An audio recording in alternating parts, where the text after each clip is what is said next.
Welcome back to the Packers Corner. Boys, we did it. We beat the Bears. Maybe not exactly what we were looking for, but we'll take a win. Win's a win in this league. Schmitty, do you have a thought right off the bat? Griffey, we should have been blown out. Our team sucks. Well, that's quite a way to start off the pod here. Yeah, it's bad, Griffey. It's bad. We'll get into it. Play the reel, and then we can do the whole carnival circus thing, because I'm really excited for tonight. We'll get into the carnival circus on the other side of the break. You ready for some autumn wins? Please. Did we earn it, Dad? We didn't earn it. We didn't earn the autumn wins. We got to wait maybe next week. We'll stick with the alternative intro. We'll see you on the other side. Winning isn't everything, but it's the only thing. In our business, there is no second place. Either you're first or you're last. It was named after Vince Lombardi. You play in Green Bay. As important as it is to any other team, it means more to us. When he walked into the meeting, he looked us right in the eye. He said, "Gentlemen, we're going to relentlessly chase perfection." My first thought was, on any play with my arm strength, I may not let anybody know this, but my first thought was home run. On every play. On every play.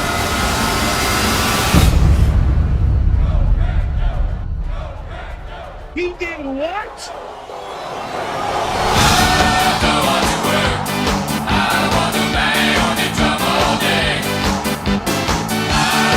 Fires into the end zone. Caught! Touchdown! No! Well, boys, as we listen to that intro, I'm reminded of a couple things. Winning isn't everything. It's the only thing. And we got the win. We reminisce about Antonio Freeman on Monday night against the Minnesota Vikings. Was that in overtime, Dad, that Monday night? Antonio, he did what? I believe that was in overtime. What? Do you believe in miracles? Yeah, that's not exactly what you call a pretty win, but we got the job done. You see our friend, the wide receiver Poole for the Cardinals, knocking the Cardinals out of the number 1 spot back in 2002 or 3 or whatever that was, and the Vikings out of the playoffs and the Packers in on a force-out rule that doesn't exist anymore. Not a pretty win. The Packers this week get it done against the Bears on a blocked field goal kick. You can't bring me down. A win is a win. Schmitty, try your best to upend that sentiment. Oh, here we go. Matt LaFleur. Griffey, was the decisions he was making on Sunday, they were as bad as making a one-score game a one-score game. Okay? He had, now, in the 2-point conversions, both for the Bears and for the Packers, he made very, very poor decisions. We gave up a timeout on the Bears 2-point conversion to see what they were aligned in, maybe. Should not have done it. We get it to the half-yard line, to the inch from the goal line. We got to challenge it instead of just sneaking it in like we were supposed to and not reserve another timeout. Griffey, Jair Alexander, can we just write him off? Can we write off first-round draft picks for the Green Bay Packers for an entirety? I would just prefer if we traded back for the rest of my lifetime. Trade back into the second. Trade back into the second, back into the third. We cannot be this horrendous on first-round picks. We miss so much. Lucas Van Ness, what are we going to get for him? A box of Cracker Jacks? Jordan Love, Griffey. Jordan Love, another. Did you see the flight on that pick that he threw in another horrible throw by Jordan Love? Just airmailed the tallest guy on our team. Airmailed it. Pick, and we got nothing to show for it. That is how we're 7-3 right now is beyond me. Now, thankfully, we've won the last 3 games by a total of 6 points, I believe. I mean, we're just getting by. It's good to win one-score games. That says maybe that's good about the locker room. That builds some character. But you got to blow out these bad Bears, Griffey. I did tell you, Caleb Williams is needed to rid himself of something. They rid themselves of the OC, and that's what I thought was going to propel them to a win. Caleb Williams looked really good, Griffey. Maybe right now, if you put Caleb Williams with Matt LaFleur, I don't know if we would have lost a game this year. That's how good I think Caleb Williams is. Okay? And so I'm just really concerned, as everyone should be. There shouldn't be one person. Now, a win's a win. There shouldn't be one Packers fan walking earth right now thinking that we got a shot to contend for a Super Bowl. It ain't it. It ain't. Aside from the Lions, right? I still think we lose to some other playoff teams. We're not all that. We're not all that. And I think we got a tough road ahead of us this next Sunday and Thursday. We're going to see what we're made of. Because if we put that performance out on the field on Sunday and Thursday, we are going to get blown out. We are going to get embarrassed. The defense looks bad. The offense, other than Josh Jacobs and Christian Watson, I don't know what we have. Romeo Dobbs makes a drop. Your good buddy, Dontavian Wicks, Griffey, we can write him off. He's no longer part of this. So I'm really worried. I'm worried, Griffey, and you should be too. Everyone should be. Dad, the thing that perturbed me the most was our third down performance. Now, are you going to be, on defense in particular, are you going to be the voice of reason to oppose Schmitty here, or are you down in the dredges with him? Well, I was pretty exercised by the performance, but after listening to Schmitty, I think I feel a lot better. It was a very cathartic little diatribe there, my friend, so thank you very much. I think you saved me some counseling. I do agree 100% that the frozen stiff mustache goes to none other than Coach LaFleur and this Boston College guy who's coordinated our defense fairly well this year, but not this game. Horrendous. If not for Christian Watson, where does this game go? We can there's your green and gold cape right there. The man without Christian Watson. You know, what was Love? 13 for 17 for 270 yards, and Watson had 150 yards. He makes 2 catches that are really iffy balls. I mean, they weren't right on him. He gets up off the ground and runs 60 yards after the one. So anyway, thank God for Christian. But our problem is not offense, guys. We're in the top 5 DVOA on offense per play. We had 8 yards per play in this game. The problem is we don't have the ball because the defenses can't get off the field. This was a quintessential, absolute, textbook way to keep an inferior team in the game. Let's play soft. Let's let them throw wide receiver screens. But by all means, let's let the quarterback get in rhythm. We wouldn't want to put any pressure on him. He was sacked 9 times the week before. They couldn't get a first down the whole month. They had more first downs in this game than they did the whole month. When is the first time we blitzed the quarterback? With about 4 minutes to go in the fourth quarter, we blitzed him repeatedly and sacked him. And then on 3rd and 19, we don't blitz him, and he makes a play, and then they convert on 4th down. So the defense is atrocious in this game, and much of it is the coordinator, and the other part is the total and utter lack of a pass rush. From, as Schmitty says, how many number 1 picks over there? Rashawn Gary, number 1. Kenny Clark, number 1. Lucas Van Ness, number 1. And then we bring a guy off the taxi squad, and the first time he's in, he sacks the quarterback. So maybe we need some more taxi squad guys out there. But with all that being said, now you see I did get a little exercise there, Schmitty. I'm very happy with the offense. Our offensive line, gentlemen, this is not a soft offensive line. We used to have a soft offensive line. They open up holes in the running game. We got a bona fide ball carrier. It's going to open up play action. Our quarterback's getting healthy. He made 1 bad pass in this game, Schmitty. Otherwise, he was superlative, with the possible exception of Christian Watson bailing him out. But we have got to get a defensive coordinator. Did he get this game plan out of the Joe Barry file somewhere at Lambeau Field? Okay, that's probably enough out of me. There's good old Carl Brooks, who absolutely saved the day. So 7-3. I can go on. I'll get into some positives here a little later, but let's hear the next topic so we can switch it up a little bit. Well, I think I can't overlook Schmitty's comments. It's kind of a weekly tradition to break down the performance of Caleb Williams. But Schmitty just said we might be undefeated with Caleb Williams at the helm. Lest I remind you, Schmitty, Caleb Williams has been historically bad. His best performance here that we just saw, He led 0 passing touchdowns and a loss at home to a division rival. That's been the peak to this point in the year. In the last 15 years, there hasn't been a worse downfield passer in the NFL, and he bucked the trend a little bit. He had a nice pass to Cole Kmet. He 3rd and 4th downs when they needed him. Over and over, he made plays against us, but that's been the exception, not the rule. Shmi, how can you say that we would be undefeated with that guy? You don't get it, do you? You do not get it. You have been blessed with an organization like the Green Bay Packers. Anyone would kill to have a lifelong journey with the Green Bay Packers, knowing that their organization would never do them wrong. Griffey, the Chicago Bears, their owner's 101 years old, Griffey. They get it wrong time and time again. They fail. Anyone that is of good nature, they taint with such gruesome coaching. It's so disgusting, Griffey. You don't get it. These people, these Chicago people, are good people, good-hearted family, blue-collar people, Griffey, and they they invest so much time and effort into their sport that they love, the Chicago Bears, monsters of the Midway, and they just get fed a plate full of crap year in, year out.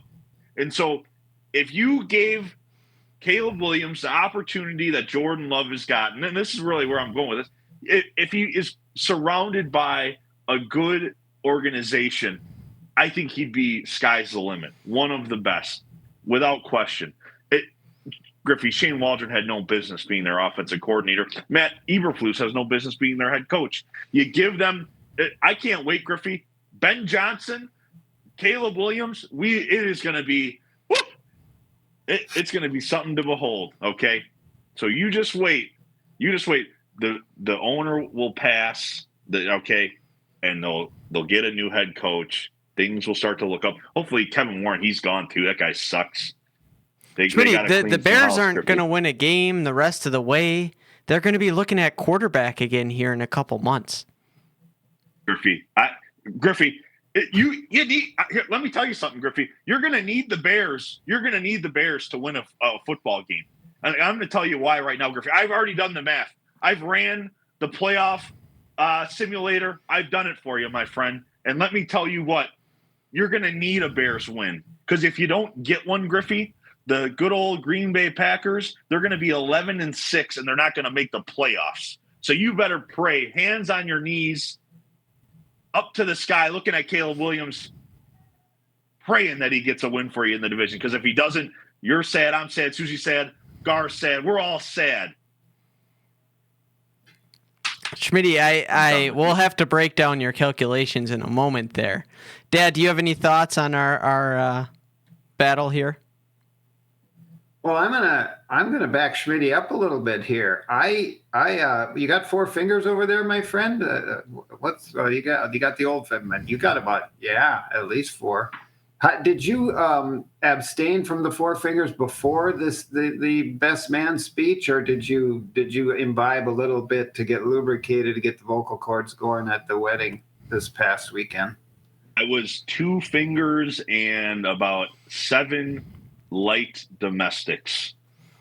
Okay, yes, that's how we kicked it off. You took Griff's advice and did the opposite of what, and you took your shirt off right before the speech. And you did keep your belt on, though. I hope that much we got accomplished. So you were a success. I heard you got some compliments. That's good. Now, I'm going to tell you right now that a couple things. Caleb Williams was a masterful passer in this game. He had the back shoulder throw to Roma Dunze at the end of the game. He hit 13, who is he, the guy from the Chargers, across the middle on a big play. It was play after play after play, and the problem was that Jeff Hafley let him get in rhythm. Now, the other part that I didn't understand, Schmitty, and I'm gonna butter your bread a little bit here. Edrin Cooper on multiple plays had an angle to get Caleb Williams on the ground, and Caleb Williams flat out ran him. And Edrin Cooper runs a 4.5 40. So I don't know what that kid has for a jetpack in his rear end, but he can move. And he showed me a lot. I noticed the fingernails were not painted. I think maybe that's the key for him. Keep the paint off the fingernail. Well, can you imagine this kid if he sat behind Aaron Rodgers, had the experience Jordan Love did? I don't know what he would have been painting. I don't know what he would have been ingesting. To say that he would have been able to manage what Jordan Love has managed, I take a little bit of offense to. Well, Griff, we got it now. We got to get behind Caleb Williams. I'm all behind him because guess who they play this week? They play the hated purple people eaters from the west of us here. And I tell you what, you take a look at the Vikings record at Soldier Field. It is not pretty, Schmitty. Even when the Bears have been down, they've been tough on the Vikings. And I'm going to predict a Bear win this week. I've got my orange on, or a little orange for the Bears, a little orange for the Deer Hunters. And because the stadium at Lambeau is going to be full of orange. I got another angle on this deal too, but I think I'll save that. This is a positive angle. So come back to me when we're ready for a ray of positivity. Well, let's talk a little bit about this game before we get into next week and so forth. You and I, Dad, were pretty optimistic about the prospects for Christian Watson coming into this season, and it's been slow and emerging, but boy, did we need him this week. We saw him come alive. Jaden Reed had a couple nice plays. He's put in a bad position on one of the worst Matt LaFleur play calls when we ran the sweep to Jaden Reed that didn't look too appealing. I get wanting to get the ball in his hands, but what was your guys' takeaway from what you saw out of the receiving core this week, Schmitty? Griffey, when can we pay Jaden Reed? Honestly, I mean, Romeo Doubs had that one drop that was pretty crucial. I think it was for a first down. But Griffey, it's well documented how I feel about Christian Watson, and he is ascending to the point where he's rivaling Jaden Reed for. Was Derek Crumry on board with him a little bit this week? Do you think we won him over at all? He's pretty anti-Christian Watson. Yes. I mean, you'd have to be after a performance like that. He bailed Jordan Love out on a couple of those plays. That one catch that he made, rolling his fingertips under the ball and then had the wherewithal to stand up on his 2 feet and get another 25. I mean, that's the right call, Schmitty? The Vikings officials that we had back a couple months ago here would not have let that one stand based on the way that game went at Lambeau Field. Do you think the refs got that one right? I don't know how they didn't. I mean, I think it was pretty clear, and especially what was the evidence that existed. How you could overturn that would be beyond me. So they made a right call there. The short side sweep to Jaden Reed by Matt LaFleur. What are you doing? Jaden Reed, he's a guy that you need to get the ball. He needs to get his touches out of the backfield. I never question giving him those opportunities because he deserves it, because he's done really well time over time. It's a 1-2 punch at this point for me. Romeo Doubs is he adds a nice little piece, doesn't he, with those outside the number catches? He's just so sure-handed. But when it's time to feast, when it's time to make a big play, I don't know. At this point, I'm flipping a coin between Christian Watson and Jaden Reed. I think I give the nod to Jaden. But we need Christian Watson, and because defenses need to be able to account for him. Because if they don't, then we take advantage. So props to those guys. Bo Melton, non-existent, but he doesn't need to be at this point. I'm just really disappointed with Dontavian Wicks, honestly, because we were all pretty high on him. We were hyped about him. Dad, you said to come back to you when we're ready for some positivity. I'm going to give you a tall order then. Can you make me feel good about our red zone offense? What do you have to say there? So I'm just going to draw this analogy. Last week I was about fit to be tied with the Badgers. It was fire the athletic director, get Jimmy Leonard back there, fire the basketball coach for sure. And I was off on a tangent, absolutely like the Tasmanian devil, half out of control. And lo and behold, I turn on the television and they go toe for toe with the number one team in the country after allowing Iowa to rush for 300 yards. And you go, how can it be the same team 1 week apart? 300 yards in Iowa and Oregon can't run the ball. They can't move the ball. They score only 16 points. And if we had another play or two, we would have beat number one.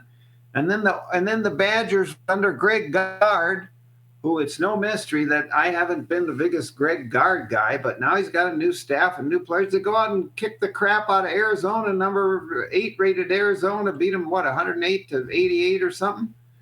And so all I'm saying is I'm gonna read something to you here, boys.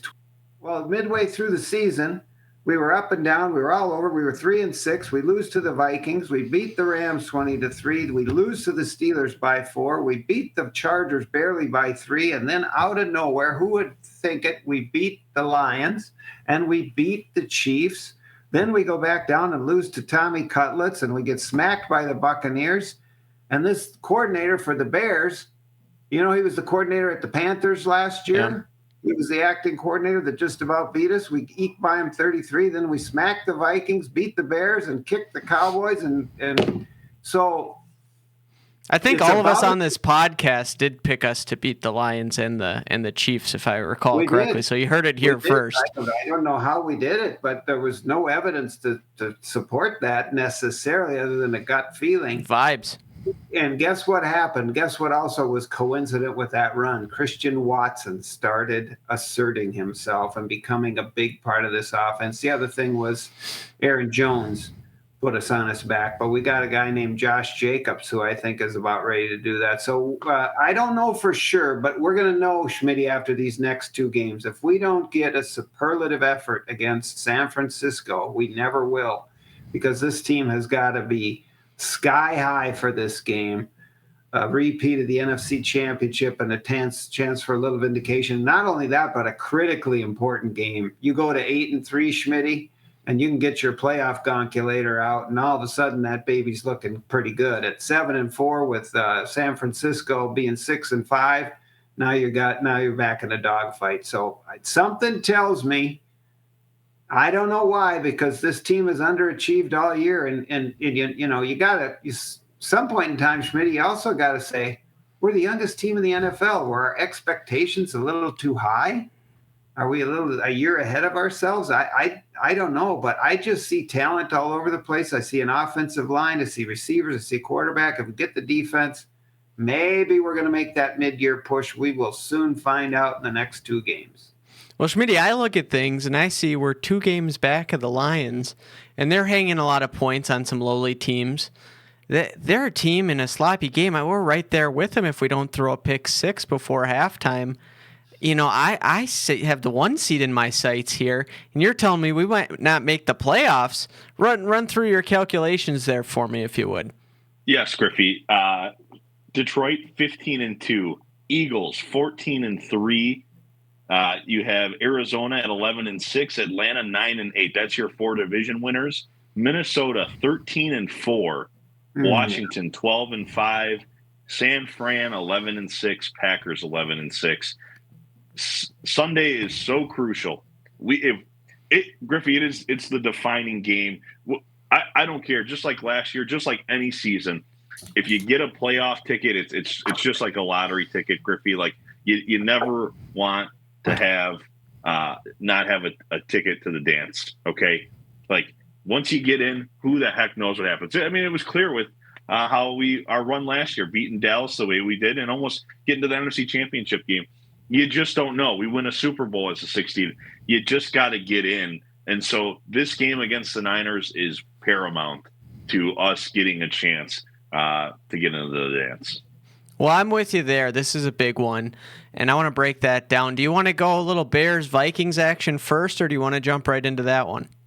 Let's do Bears-Vikings, Griffey. Well, we got my dad's pick there, and he's got his Bear orange on. Let's hear your thoughts on that matchup, Schmitty.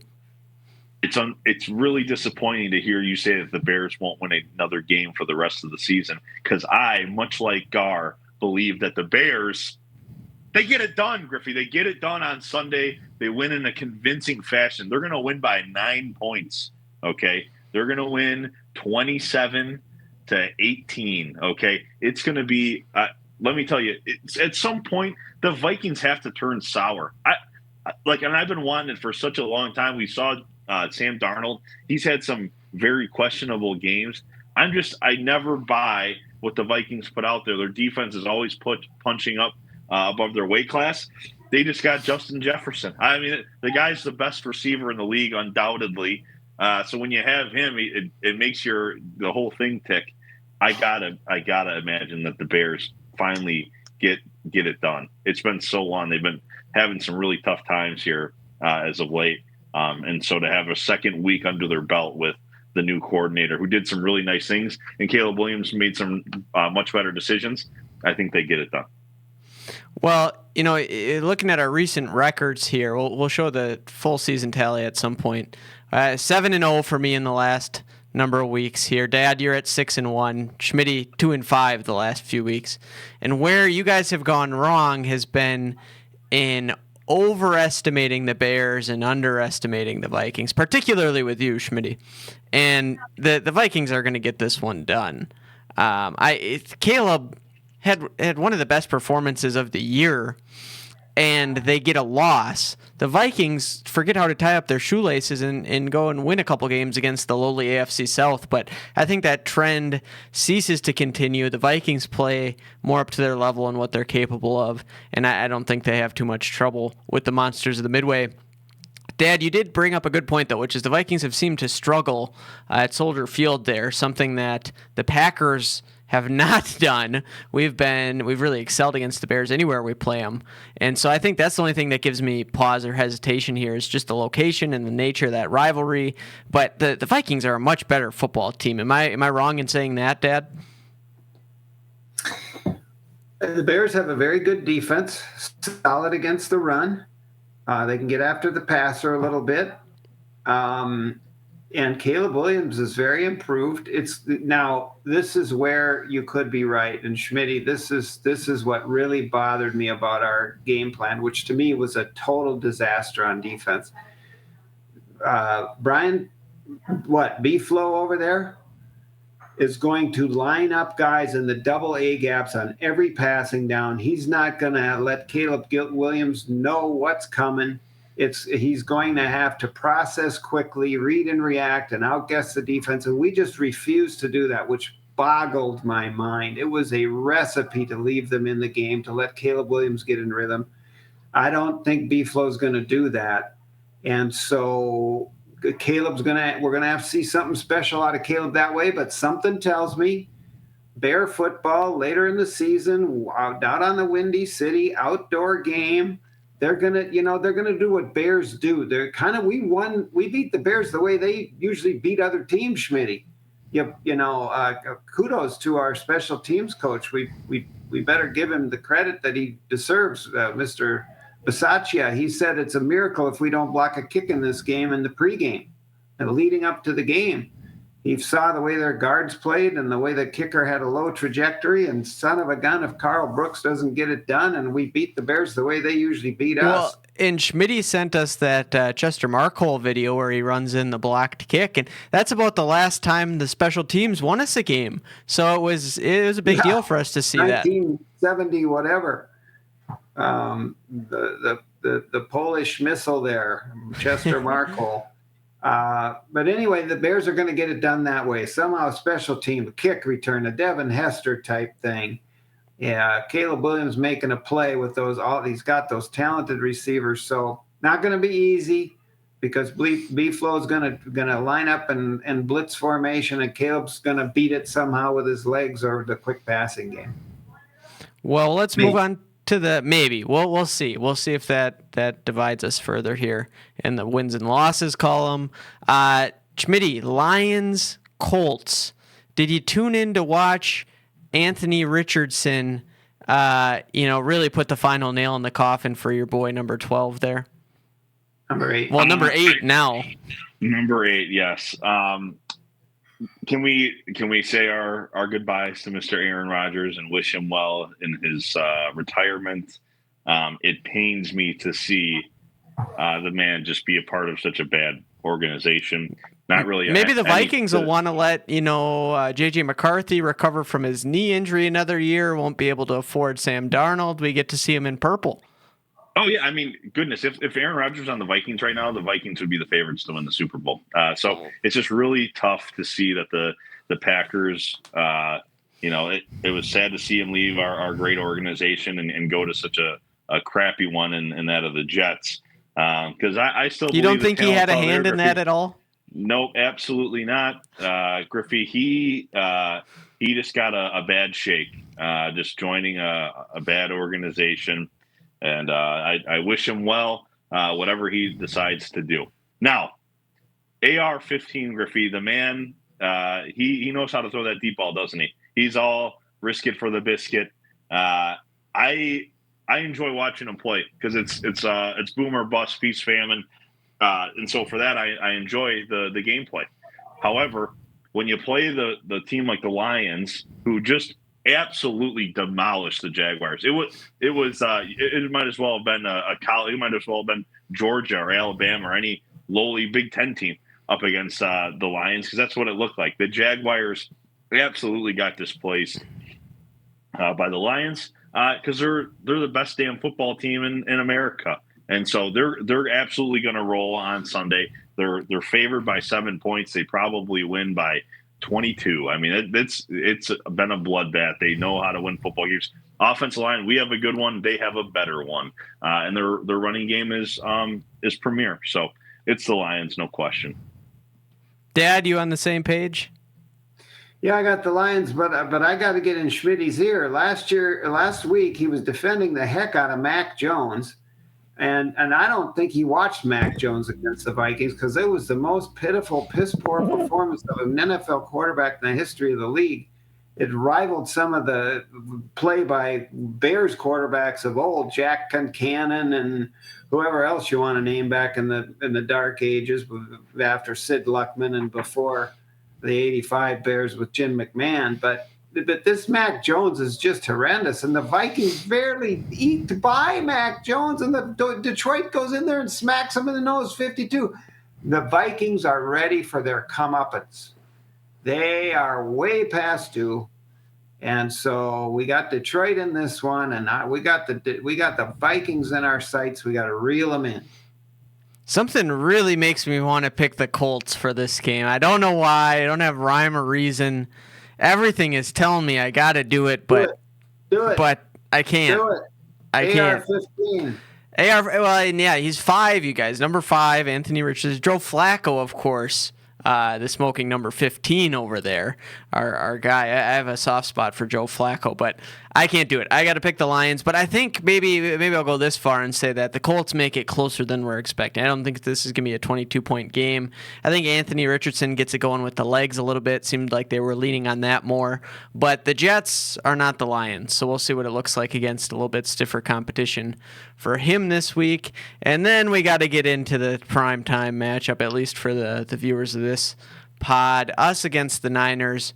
Boy, do we have bad luck. I don't think it's luck at this point. We have a bad history against these guys, dating back to T.O. over Darren Sharper. It's been a rough run for a long time against these guys. Can we get one against them finally, Schmidt, and can we go beat the 49ers? Gosh, this team, I hate playing the Niners out of any other ball club in America. This is the team. They're the team. They have our number. They just have our number. I was there for the last playoff loss when they came in and just in the snowy game. I have such a hatred. They just ruin my life, Griffey. They ruined my life, Griffey. The Niners, we are now 2-point favorites. It opened at 1.5 because there's news today that Brock Purdy is on the injured list. Him, along with many others. Brandon Ayuk is out for the season. Tufalonga, I believe is how you pronounce it. Their safety, I don't believe he'll play. George Kittle didn't play last week, maybe to rest up for this week. They are dealing with a lot of injuries. And while they're having injury problems, we've had our fair share. I don't know what's going on with Jair. I have said in the past that we go as Jair goes. We really need that cornerstone cornerback. And I think it's very evident. We really need him to suit up and play. And so I hope that he's okay. Griffey, I laid out to you the exact plan, the game plan of the NFL of Mr. Roger Goodell and how the NFC is going to look as we end the season. I'm predicting that the Packers would be 11-6 and the Niners would be 11-6, and that this game would be very, very important. Now, that simulation counted that the Niners were going to beat the Packers on Sunday. Griffey, this is just a simulation, right? And I would never believe in such a thing. The The Packers are going to win, Griffey. The Packers will win by 7. They're going to win by an entire touchdown. Jordan Love will be the reason that we win that football game on Sunday. He, in that offense that Gar talks about, how that DVOA, we need to rely on Jordan Love not making bad mistakes. If he doesn't do that, we win this football game, and we look pretty damn good doing it. Now, our defense needs to show up. We need to win the turnover battle. But albeit Jordan Love and the best money well spent in the league, Josh Jacobs, they'll take care of us. How cool would it be come next Friday and we're 9-3? Wouldn't that be sweet? Hey, that could come quick. Dad, what are your sentiments for this matchup? My analysis dictates to me that I hope this is true, but I think it's almost impossible for Matt LaFleur to make worse decisions than he did last week. 2nd and 1 on the 5-yard line, and we go to an RPO and have a man downfield, 10-yard penalty, 3-play second down, run a reverse and get tackled for a 10-yard loss. We turn a sure touchdown into an interception and no points. 4th down and 6 when we need 3 points to get to a 1 field goal game with 11 minutes to go against the lowly Bears who don't score any points, and we go for it. The stupid review of a clearly not a touchdown by Jordan Love. All you had to do, any of the 10 drunks over there at Buffalo Wild Wings could have told you that wasn't a reviewable play. He loses a timeout, Griff, which is your pet peeve, that could have been pivotal in that game. So Matt LaFleur, stop making idiotic game management decisions, because you're a hell of a coach. You're a hell of a coordinator, and would you scheme up some red zone? And can I see Tucker Kraft in the red zone coming across the middle and getting the football? And Christian Watson lift us? And I just think that we're going to see a better coaching performance, and the Packers are going to pull it out somehow. And if they don't, you're going to see my attitude change and hurry, because it's that time of the season when we need to turn it on. Well, Dad, you got me going. I got to talk a little bit about this timeout thing.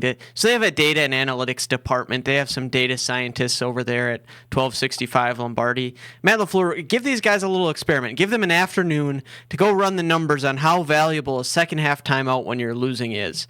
And you can figure this out. You can do an experiment. It sounds silly. Play 10 games of Madden in your life, and you'll see how important a second-half timeout is. I don't know how an NFL coach can coach as many games as he does and burn as many second-half timeouts. Now, we're not losing a lot in the second half, so maybe he's just unfamiliar with the territory.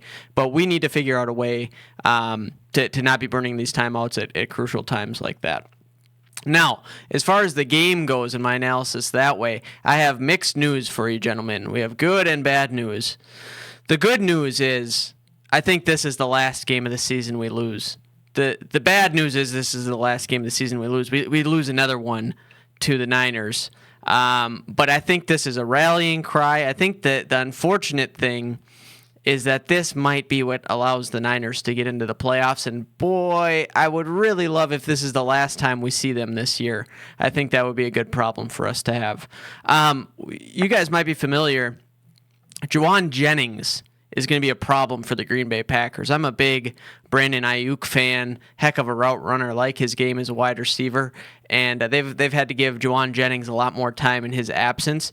He might be better. He might just straight up be a better football player than Brandon Ayuk, which is a lot to say. I think with or without Jair, we're going to have our hands full with this guy. And if for some reason Brock Purdy can miss this game, I'll immediately switch this pick. But I think the Niners and Kyle Shanahan just have our number, and they do it again once more against us. With that said, gentlemen, any closing thoughts as we lead up into it? We almost got a holiday before we'll see. I guess we'll see it one more time before Thanksgiving. We'll get together for this game on Sunday. But any thoughts as we head into a big one this weekend, Schmitty? Griffey, yes. The fact that you picked against the Packers when the three of us are finally going to come together in a house, my favorite place to watch a football game, in a house somewhere, Griffey, out in public.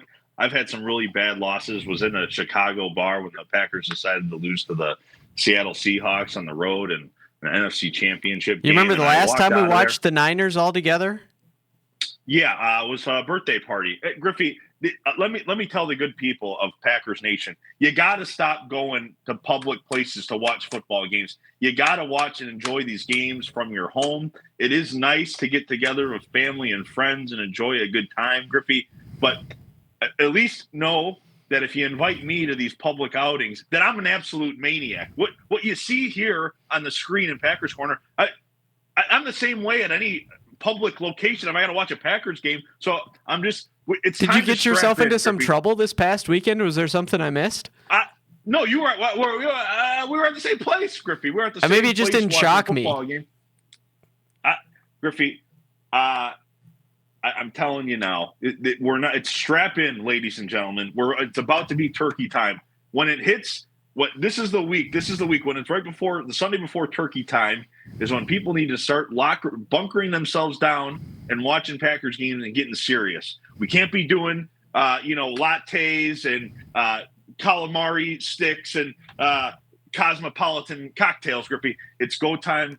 It's beer and brats. All right. A little deer hunting and subscribe to the Packers Corner. Got the facial hair going. It's time, Griffey. It's time. Packers Nation, rise up and be a fan for your organization. I love it, we got some Schmitty. games to win. I love it. I'm motivated. I'm ready to run through a brick wall for you there. Dad, what are your closing thoughts for this evening? Well, two things. Number one, the Packers' record against the 49ers in the playoffs is not good. But if you look at the record in the regular season, it's a little bit of a different story.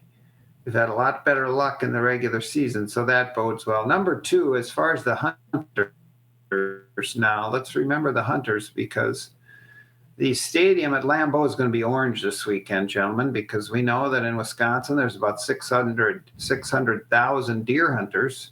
And Griff, you and I will be up between Luck and Cumberland at McKinley Lodge, living at large, and then we're coming back in the afternoon to meet Schmitty at home with Mom and watch the Packers. We'll get a straitjacket down there for him. We'll have some Tattersall whiskey old-fashioned, brandy old-fashioned. We'll have everything we need for Schmitty. We'll have all the appliances locked up. The sharp objects will not be down in the golf room with the big screen and the golf screen there, and we'll have a dandy time. But just a little hunter's prayer. Lord, if the opportunity is there and the big gray ghost, the monarch of the swamp arises, would you make my nerves steady and my aim true and the kill quick? And we love the wildlife and we love the animals that you provide, and then we can have some backstraps in deer camp and watch the Packers win, and what a glorious thing it'll be. In Jesus' name we pray, amen. Amen. Lord, bring us home safely. We can watch the Packers with Schmitty on the weekend. That's a heck of a way to bring it home. Thank you, gentlemen, for being here with me tonight. Go Pack, go. Love you all. I got